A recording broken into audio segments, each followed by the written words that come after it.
नमस्ते सदा वत्सले मातृभूमि त्वया हिंद भूमे सुखम वर्धितोहम। जो संस्था अपनी दैनिक शाखाओं में नियमित रूप से सुबह और शाम मातृभूमि की वंदना कुछ इस प्रकार करता हो, जो संस्था अपने स्वयंसेवकों के हृदय में मातृभूमि के प्रति श्रद्धा, आदर और कृतज्ञता का भाव भरता हो, जो संस्था अपने स्वयंसेवकों में अपनी हिंदू विरासत को लेकर के एक गर्व का भाव भर देता हो, एक आत्म स्वाभिमान का भाव भर देता हो, यदि उसी संस्था का प्रमुख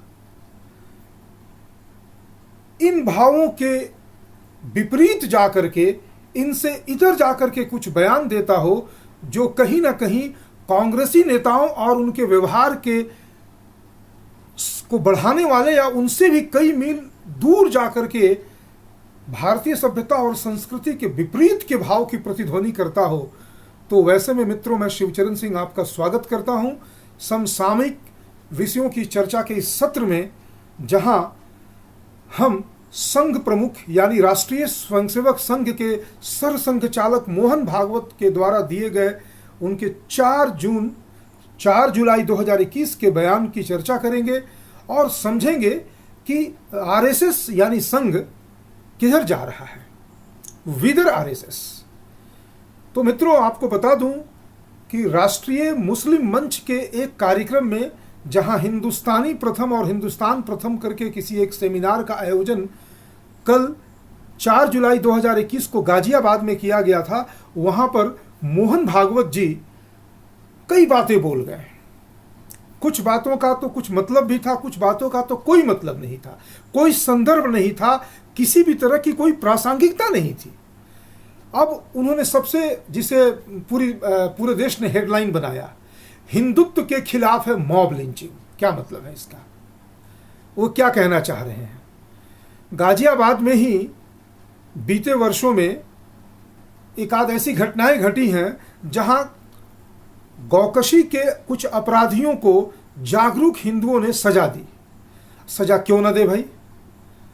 कानून और व्यवस्था से अपेक्षा करते करते हम थक जाते हैं। आज तक गौ हत्या निषेध कानून का पालन, जहां पर यह कानून लगा हुआ भी है, वहां हो नहीं पाता।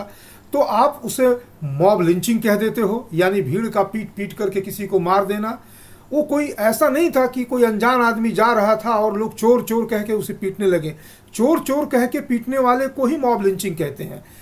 ये तो एक तरह से सजा हुई। और फिर मॉब लिंचिंग उसे कहते हैं जहां जानबूझ करके किसी को सिलेक्टिवली टारगेट किया जाता है, जैसा कि पालघर में पिछले वर्ष हुआ था। 2 साधुओं को कम्युनिस्टों ने, वहां के जो गुंडे मवाली थे, उन लोगों ने पुलिस के संरक्षण में पीट पीट कर मार डाला। वह था mob lynching. Mob lynching Ghaziabad में नहीं हुआ, तो हिंदुत्व के खिलाफ है मॉब लिंचिंग। अरे, मॉब लिंचिंग शब्द का इस्तेमाल करना ही बेकार है। हम किसी भी कीमत पर मॉब लिंचिंग और इस तरह की हिंसा का समर्थन नहीं करते, लेकिन आप एकदम सिलेक्टिव तरीके से जानबूझ करके उन हिंदुओं को टारगेट करते हैं जो गौकशी में लगे हुए मुस्लिम अपराधियों को, या यूं कह लें कि अपराधी कहना वो मुस्लिम, क्योंकि गौकशी भारत में करने वाले कुछ हिंदू हो सकते हैं जो उनका समर्थन करें, लेकिन प्रायः वो मुसलमान ही होते हैं। यदि उनकी हत्या कर दी जाती है, उन्हें पकड़ करके उन्हें दंडित किया जाता है उन्हें मार देने के बाद, तो इस प्रकार की घटना को मॉब लिंचिंग नहीं कहते। यह एक तरह की सजा है, एक कानून और व्यवस्था के असफल होने की परिणति है। कानून यदि अपना काम करेगी तो किसी की हिम्मत नहीं है कि वो गौ हत्या कर ले।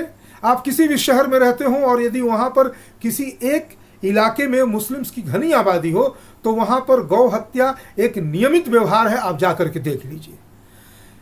और कई कदम आगे जाकर के मोहन भागवत कहते हैं कि जो कहता हो कि मुसलमानों को भारत से बाहर चला जाना चाहिए, वह हिंदुत्व के विचारधारा को मानने वाला नहीं हो सकता, यानी वो हिंदू नहीं हो सकता।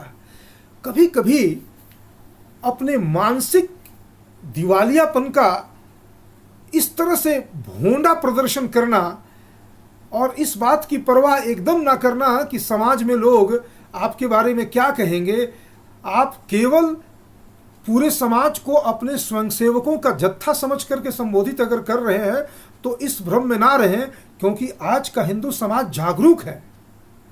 हम हिंदुओं ने हजारों हजारों साल, या यूं कह लें कि यह सनातन परंपरा है, दुनिया के किसी भी कोने में सताए जाने वाले लोगों को यदि कहीं पर भी बिना किसी शर्त के पनाह मिली है तो वह भारत भूमि है।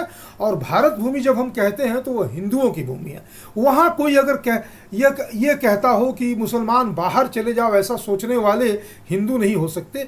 वे मुसलमान बाहर चले जाओ कहने का मतलब इस्लाम बाहर चले जाओ का आशय होता है, क्योंकि मुसलमान एक उतना ही अच्छा और बुरा व्यक्ति है जितना कोई भी और हो सकता है, डिपेंडिंग अपॉन कि उसने इस्लाम को अपनाया या नहीं अपनाया। मुस्लिम नामधारी होना कोई गुनाह नहीं है, लेकिन मुस्लिम नामधारी के अंदर एक संभावना है कि वह आज नहीं तो कल इस्लामी हो जाएगा।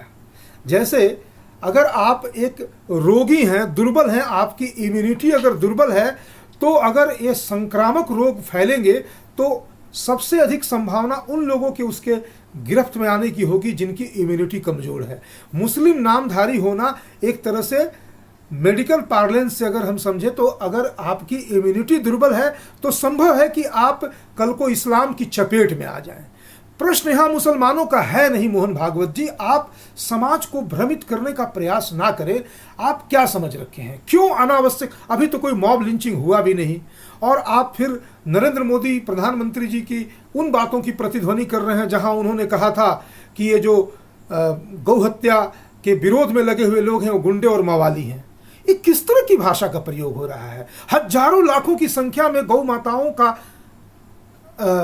वध हो रहा है, उन्हें मारा जा रहा है, उनकी गौकशी की जा रही है, और अगर कोई उसके खिलाफ उठ करके हिंदू समाज जागरूक होकर के कुछ करता है, बोलता है, तो आप उन्हें गुंडे मवाली कह करके उन्हें चुप करा देते हैं और फिर एक ऐसा गलत नैरेटिव तैयार करते हैं कि ऐसा करने वाले लोग हिंदुत्व के नहीं हो सकते या हिंदुत्व के खिलाफ है उनका यह कृत्य। आप 1925 से अपनी शाखाओं को लगा रहे हैं। हम में से बहुत सारे लोग अपने स्कूल के काल में, अपने कॉलेज के काल में आरएसएस की शाखाओं में गए हैं और अपनी बहुत अच्छी भूमिका निभाई है। वहाँ हमारे मन में एक आदर्श था कि राष्ट्रीय स्वयंसेवक संघ हिंदू राष्ट्र की परिणति के लिए कार्य कर रहा है, तभी तो हम कहते हैं त्वया हिंद भूमि सुखम वर्धितो हम तुम्हारे हिंद भूमि पर और हिंदू राष्ट्रांग भूता, इस तरह की बात करते हैं। ऐसी बात करने वाला मुसलमानों को वू करना, उनको क्या मतलब है कि आने वाले समय में उत्तर प्रदेश के चुनाव में या फिर उसके बाद जो जनरल इलेक्शंस होंगे उसमें मुसलमान किसी भी कीमत पर भाजपा के करीब आ पाएंगे। अगर इस आशा से भी आप कर रहे हैं और हिंदुओं के अंदर एक गलत नैरेटिव और एक हिंट दे रहे हैं कि नहीं ये तो मेरा टैक्टिकल एक स्टेटमेंट था, एक बहुत स्ट्रेटेजिक तरीके से इन बातों को कहा जा रहा था और उसी नीयत से राष्ट्रीय मुस्लिम मंच ने इस सेमिनार का आयोजन किया था, तो ऐसे में हम इतना ही कह सकते हैं कि अब और अधिक उल्लू बनने की क्षमता हमारे अंदर नहीं है। क्यों कह रहे हैं? क्योंकि आप एक वांटेज पोजीशन पे हैं। इतने ऊंचाई से अगर आप कुछ बात कहेंगे तो वो नैरेटिव धीरे धीरे करके समाज के निचले हिस्से तक परकोलेट करेगी। आपके जो लाखों स्वयंसेवक हैं कम से कम वो तो आपका विरोध नहीं करेंगे, और जो हमारा हिंदू जनमानस है वो बड़ा ही सहज सरल, और वह इतना ही कह पाएगा यदि मोहन भागवत ऐसा कह रहे हैं तो कोई तो बात होगी। क्योंकि जिन दिनों नरेंद्र मोदी जी ने कहा था कि ये गौ हत्या के विरोध में खड़े लोग गुंडे और मवाली हैं, तो एक ऐसा नैरेटिव खड़ा हुआ कि अपना ही हिंदू समाज अपने ही रक्षकों को, अपने ही गौ माता के रक्षकों को एक तरह से आपराधिक दृष्टि से देखने लगा था कि ये लोग असामाजिक तत्व हैं। मॉब लिंचिंग का समर्थन कोई भी मानवीय सभ्यता कभी नहीं कर सकती।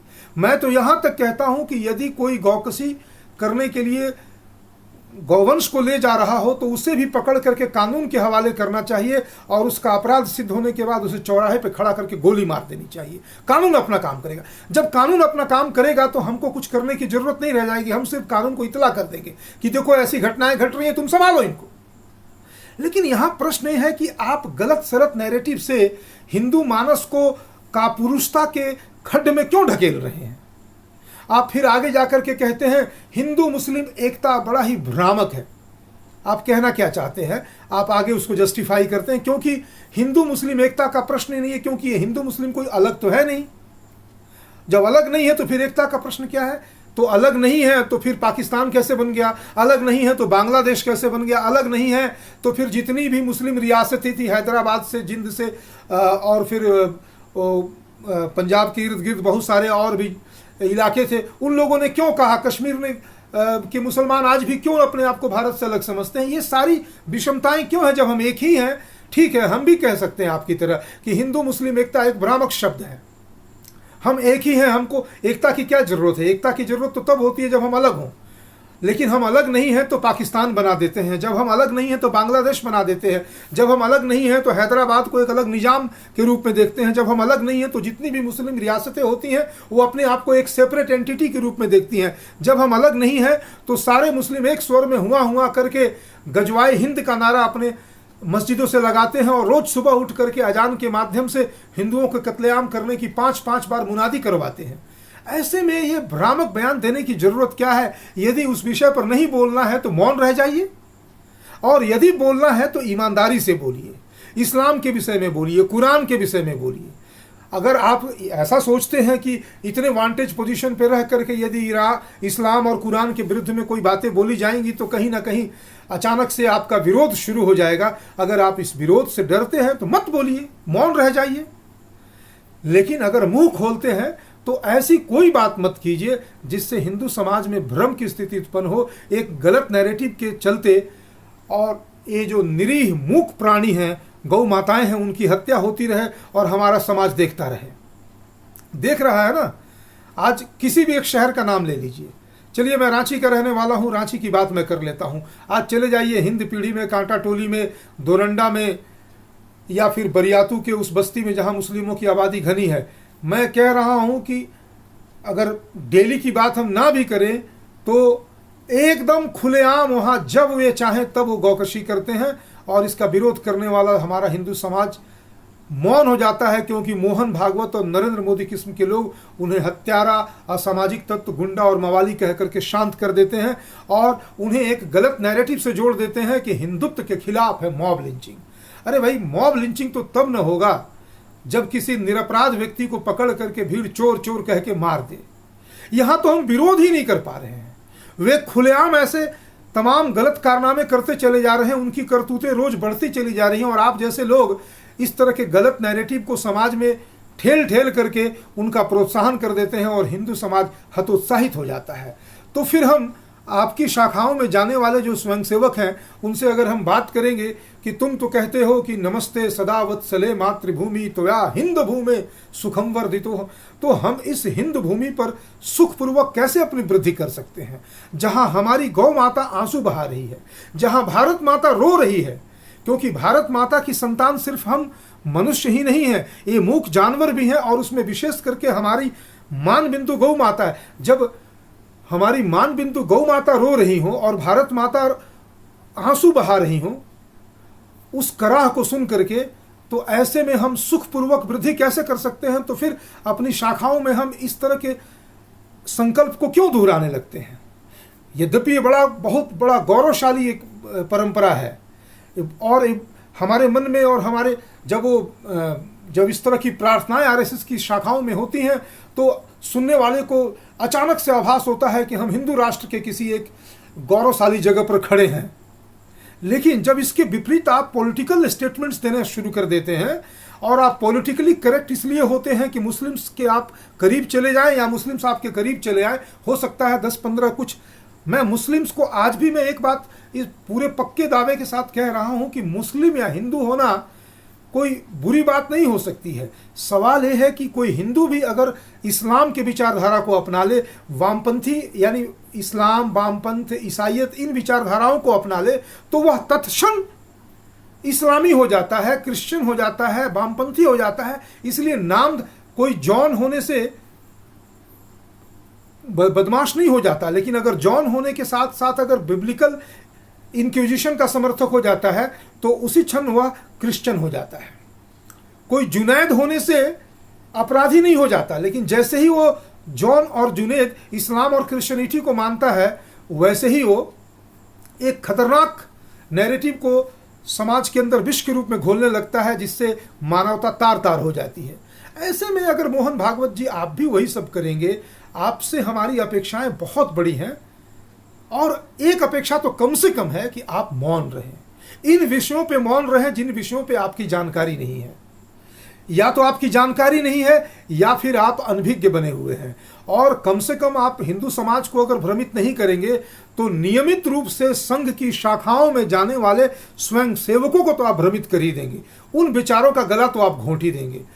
तो इस विषय पे मैं ज़्यादा और लंबी अपनी बात नहीं करते हुए सिर्फ इतनी अपेक्षा करता हूं, Mohan Bhagwat ji please try to be silent. एक शब्द है, silence is golden, speech is silvery. आप चांदी के चक्कर में ना पड़े, आप सोना के चक्कर में पड़े। आरएसएस से जुड़े हुए लोगों को भ्रमित करके हिंदू समाज को दुर्बल करने का प्रयास ना करें।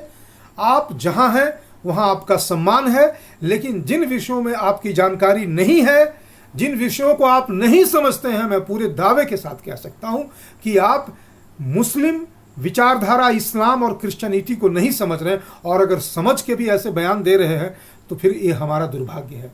जो भी हो, इस तरह के बयान से आप बचें, हिंदू समाज को गलत नैरेटिव की तरफ धकेलने का प्रयास ना करें। इसी अपेक्षा के साथ ये मेरा एक तात्कालिक मेरी टिप्पणी थी, उसे मैंने आपसे साझा किया। मेरी अपेक्षा है कि आप जब भी इस तरह के बड़े किसी नेता को सुने, उनकी बातों और स्टेटमेंट को सुने, तो कहीं ना कहीं थोड़ा सा